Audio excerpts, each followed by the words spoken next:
službi državne bezbednosti, odnosno policije, gradskog SUP-a, krvnih delikata, da nam daju fotografije koje su napravljene na terenu, da ga stavimo na naslovnu stranu skroz onako nakažemo. Nećemo, hoćemo da ga pokažemo Srbiji kakav je bio. Biće unutra to može. Žrtva crvenog terora, komandant Beli.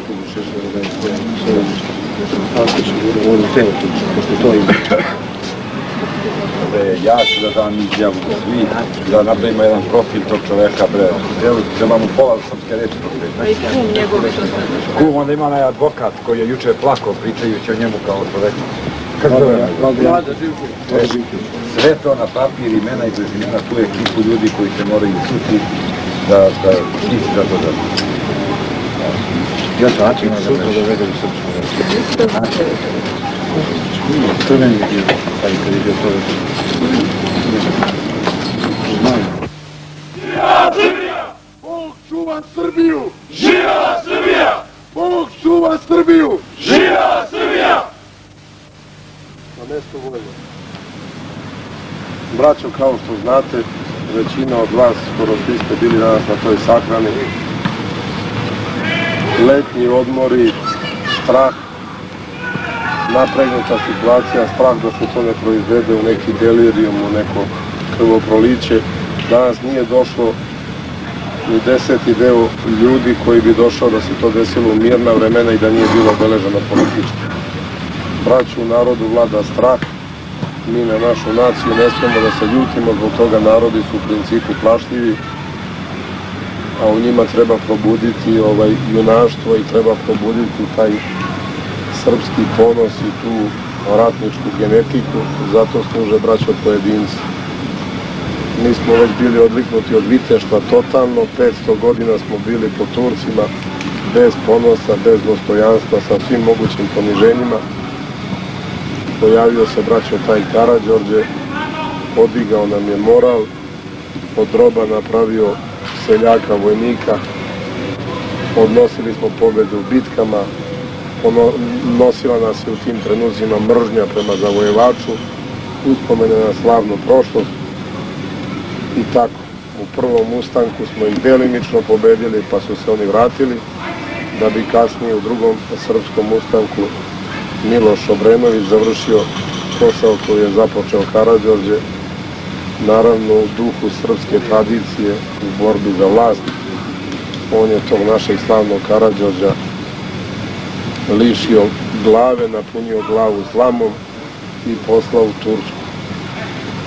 turskom caru, da bi eto sa time stekao neku popularnost kod tamošnjih vlasti i navodno zaštitio Srbe i Srbiju od nekih odmazdi. Imali smo mi svega, braću, u našoj istoriji, imali smo kukavičluka, imali smo mnogo hrabrosti, mnogo junačkih dela. Po mom tom gledištu životnom ne postoje hrabri i plašljivi narodi, dobri i loši narodi, samo postoje hrabri i plašljivi ljudi, dobri i loši ljudi, pojedinci.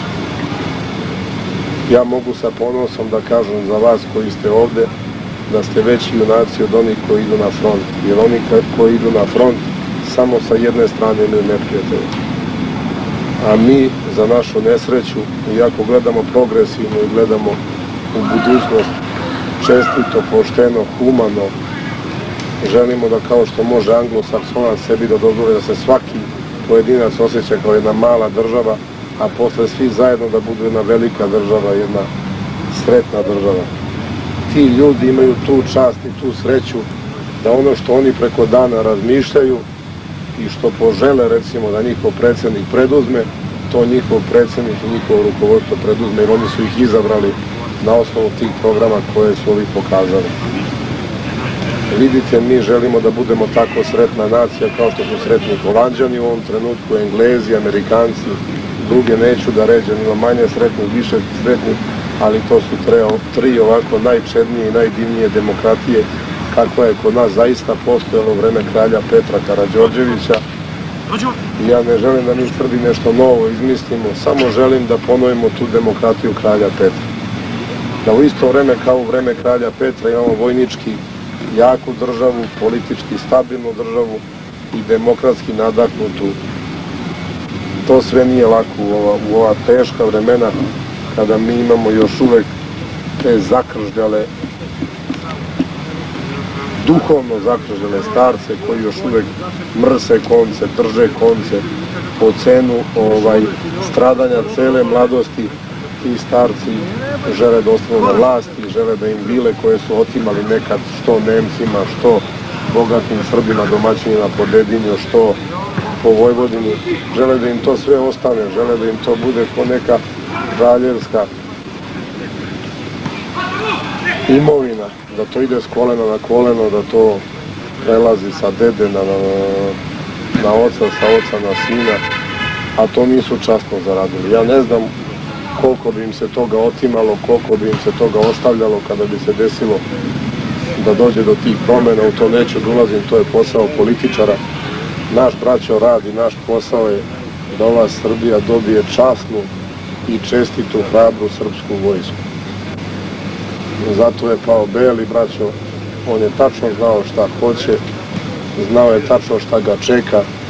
Nije on veći vitez bio od vas ovde, on je možda samo bio pre probuđen od sviju i počeo svim svojim kapacitetima i snagama, a i rizikujući život počeo je da za Srbiju daje sve što je mogao i da se bori svim sredstvima. Mnogo puta smo pričali, mnogo puta smo predviđali, nismo znali kako, kada, gde, da li će to biti prvo hapšenje pa likvidacija u zatvoru, da li će nas likvidiraju Kulinski što će da nas stave radioaktivne elemente, recimo nas u roku od 20 dana iscepa leukemija, da li će nam poture ko zna šta i ko zna gde, da nas obrukaju moralno i svakako da nas uvate na nekom nazovi vršenju nekog abortusa, slavnom smrću, to što su mu proculi mozak, što su ga iskidali, što su mu napravili ogromne rupčage, otkinuli delove tela cele, to ne umanjuje njegovu časnu i hrabru smrt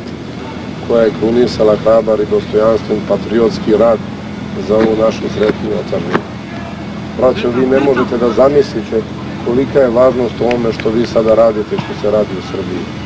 Kolika je to opasnost za taj sadašnji režim, to oni mogu da zamisle i oni to čak i preuveličavaju. Opasnost za njih nije velika, ali je velika opasnost za sve dušmane Srbije. Mi ne želimo da rešimo problem time što će budemo samo 7 dana na frontu, pa da se posle rasturimo kućama, pa opet 7 dana na frontu.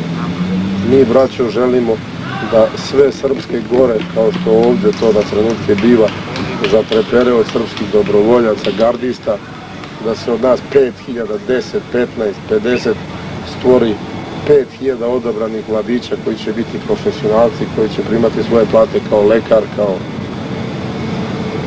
što prima platu profesor, koji će to raditi na naučnoj bazi, koji će vežbati borilačke sportove, koji će se truditi da pucaju najbolje što postoji, koji će davati od sebe sve pa i svoj život za otadžbinu, koji neće biti politički obojeni, kojima će možda sutra biti zabranjeno da idu na partijske sastanke kada Srbija bude sretna, koji će znati samo jednu stvar. Političar je onaj koji priča, onaj koji ide i bori se za otadžbinu svojim rečima, a vojnik, gardista je onaj koji se za svoju otadžbinu bori puškom, koji sluša jednu demokratsku skupštinu, ne ovu mečku Božanu koju sada imamo, nego jednu skupštinu slobodnih umova koja će razmišljati, a ta skupština slobodnih umova mora da bude iz svih staleža. U toj skupštini moraju da budu ljudi, sposobni ljudi iz Srbije, mora da bude sposoban seljak, sposoban radnik, sposoban diplomata, sposoban inženjer, sposoban političar u svakom pogledu i onda mi možemo da očekujemo neku sreću. Onda mi, recimo naša generacija koja će još dugo godina biti gladna, može da se nada da naša deca ipak počnu da žive jednim sretnijim životom, sitija, u svakom slučaju dostojanstvenija i ponosnija nego mi. Jer samo u jednoj demokratiji jedno ljudsko biće dolazi do procvata, počinje da diše slobodno, sebi može da dozvoli da izlaje predsjednika. Predsjednik je samo onaj koji ima više počasti od nas, a nije veći od nas. On je onaj koji nas vodi, on nije svetac kao što učimo mi u komunizmu i u totalitarnim režimima. Političar je čovjek koji nas predstavlja, koji govori u naše ime, da ne bi pričali svi u glas, koji otadžbinu vodi onim putem kojim želi da on to radi, velika većina naroda. Braćo, to bi bilo to i za to vredi poginuti. Za svaku od ovih rečenica za koju sam ja sada pomenuo, vredi dati život. Mi moramo da verujemo, braćo, ova škola u Košutnjaku nije da napravi možda nad super vojnika, ali služi sigurno napravi Obilića i ovdje samim tim što ste došli u ova teška vremena to pokazujete svim skroz. Ljudski osjetiti strah i krizu i sve živo, ali Srbi na to više nemaju pravo, jer su to pokazivali mnogo više možda od ostalih naroda, koji nisu imali tu nesreću da budu izgaženi prvo islamizmom, turcizmom i tako dalje, turskim tim vojnim mačem i čizmom, pa na kraju da dobiju od svog naroda, od tog crvenog dela naroda, čija je psihomotorna snaga, zloba, zajedljivost i pomora, da dobije i tu čizmu, tu našu domaću, koja je također uvezena iz te nesretne Rusije, koju isto pogazio jedan Stalin, koji nije bio Rus, već je bio iz druge jedne republike, koja ni malo nije volala Rusku republiku, tako da smo mi učili ono što su oni već doživjeli. Posle jednog Lenjina koji je bio Rus i bio koreli komunista, ali nekako više ljudski, došao je jedan Stalin koji je bio Gruzinac i samo je jednu stvar želeo da ponizi Rusa. Najviše ubio iz Rusije. Sad pogledajte, posle se pojavio jedan Tito Hrvat koji je bio austrijski vojnik u Prvom svjetskom ratu, pa zadovoljan komunizmom, izgazio je Srbina, isponižavao ga, izunakažavao moralno i svakako. I eto, imamo tu simetriju slovensku, pravoslavnu i to iskustvo koje ne smije više nikada da se ponovi. Braćo, možda po 1000. put zaklinjem vas i moram da vas zaklinjem stalno. Nemojte da posustanete, stegnite zube, radite jednu herojsku stvar, jednu stvar divnu i plemenitu za našu decu. Ja ne vjerujem da će oni ubijati masu. Neka to puca po nama, po glavi koji ovo vodimo. Mi smo na to spremni, mi izbora nemamo, mi to moramo, to je od Boga tako suđeno. Ja vam dajem svoju ljubav, dajem vam sebe, dajem vam svoj život i meni je čast da stojim među vama i da sa vama zajedno idem, ako Bog da, ipak u tu borbu protiv tog nacionalnog neprijatelja, hrvatskog agresora.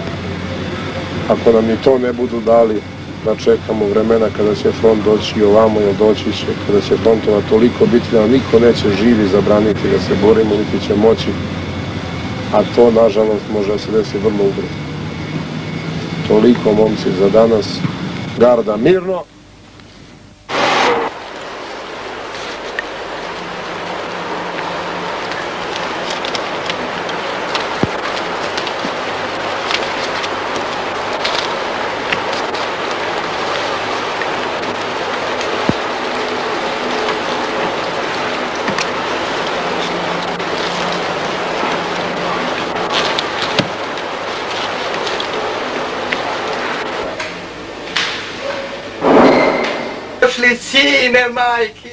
Sine majkin, tvoje ime da uništavaju, Gospodi plati, sveti otac Vasilija, sine majkin, kako mogaš ovako, a kad je on dovodio strahom iz Njemačke čoveka koji nije zaslužio ovo što je on uradio od moga sina, Bog neka mu plati kopira njegove riječi, kukavice crna. Kuku mene sine jadni, što uradiš od tebe kukavca,